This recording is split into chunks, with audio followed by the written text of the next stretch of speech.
Alright, so what's going on, guys? Berserk 367 is officially out, and oh my god, you are not going to believe what is going to happen in this chapter. I am flabbergasted myself. I am lost for words. I'm not even sure what's going on at this point. But without further ado, let's actually get into the chapter itself. So the first thing we see is Zod blocking Griffith, and Guts is like, damn, just what I needed. So he wants to kill Griffith, but Zod is intervening, he's getting in the way. But no matter, Guts is gritting his teeth, he's getting ready for battle, he's gonna do whatever it takes to kill Griffith, even if Zod is there. And then as Zod's paw comes towards him, it looks like a swirling mass, and Guts is a little bit confused, he's a little bewildered, he's like, what? And then Zod's paw just goes right across him, so kind of a little confusing in a way. I'm not really exactly sure what's going on here. But then we transition to Donnan and the others. It turns out that Isdro, Isma, and Serpico were helping out with the brownies today. Now, as they get ready to leave, Donnan collapses to the ground.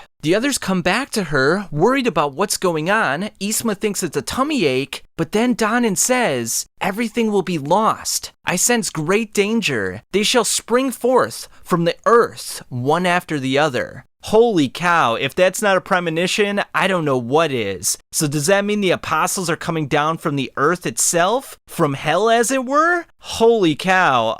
And does that mean they're gonna take down Elfhelm? Well, let's keep reading. So now we see Griffith walking towards Shirka, Farnese, and Casca, and he's got a little bit of a smile on his face. The cherry blossoms are falling down to the ground. Guts starts to lunge towards Griffith again, and Griffith starts bending down to the ground. He's reaching out his hand, and Guts is just going fully berserk. He's ready to just absolutely lose it here. And in the next panel, we see him screaming. He's ready to go. It's gonna be all over for Griffith. And as he swings his sword down, we see a gust of wind come up from Griffith and prevent the sword from going through his body. And the reason we know that it came from Griffith is look at how his hair is coming up. So we know that the gust of wind came from him to prevent the sword from going through him. Now, from the previous chapter, we know that he can sort of phase in and out of existence, that the sword just goes through him. However, if the sword went through him right now, it would have killed Casca. So he was protecting Casca from Guts' Dragon Slayer. And Guts is bewildered. He's like, what the heck is going on right now? And he even says, what? And you can see his hands shaking, like they're trying to press down, they're trying to press forward, and yet nothing is happening. He can't get his sword to go through Griffith. And this shot right here, where Griffith is clenching onto Casca, is, oh my god, it's such a beautiful shot, but at the same time, it's like, what is going on right now? What is Casca thinking? What is Griffith thinking? It just evokes so much emotions and so much confusion. I don't even know what to make of it at this point. It's just like, what is going on, guys?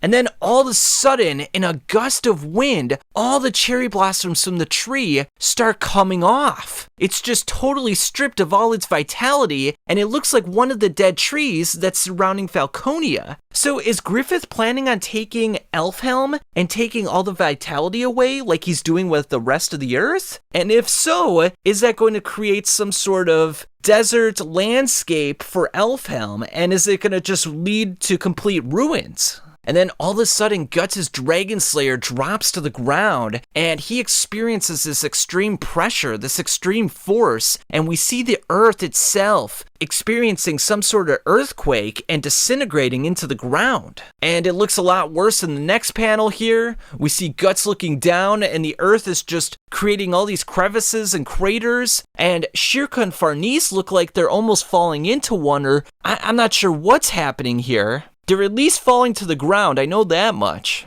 I'm not gonna lie to you guys, you know what this reminds me of? Chapter 53, the story of King Geyserich. If you remember this one quote, but God finally decided he couldn't condone the Skull King's deeds and sent 5 angels. By lightning and great earthquakes, the city was erased from the face of the earth, without a trace, in the span of a night. It seems like the same thing is happening to Elfhelm, that it's being taken down by earthquakes. So Holy cow, the spiral of time has repeated itself once again. What exactly this means for the future, I have no idea, but this is very interesting stuff. And then this next shot here where we see the various spirit trees kind of just all in disarray and getting destroyed, and Griffith is grabbing onto Casca and picking her up. And then this final shot, guys, this is the winner of chapter 367. Like, holy cow, Griffith standing up with Casca in his arms, Zod looking on. What the heck, guys? And if you look at the bottom here, you can see some spirits on the ground. So are the dark spirits, are the apostles going to take over Elfhelm? Is it just going to be totally destroyed by the forces of evil and by the forces of Griffith? It's so weird because there's so much evil and so much destruction going on, and yet it looks so beautiful at the same time. It's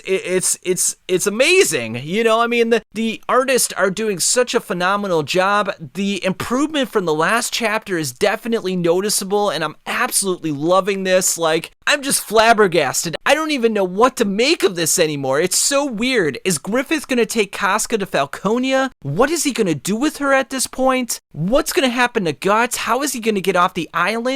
Are the various elves and mages going to survive this ordeal? And probably the biggest question of all, where the heck is a Skull Knight? Because he's noticeably absent from the proceedings. So yeah, it's just kind of weird at this point. And then the chapter ends with the words, "The island's peaceful routine has been upset. Berserk will resume on August 12th. So, holy cow, guys. Tell me what you guys thought of this chapter. I thought it was phenomenal. I don't even know what to make of it at this point. There's just so many emotions and so much confusion going on right now. But yeah, tell me what you guys think, and I'll catch you on the flip side.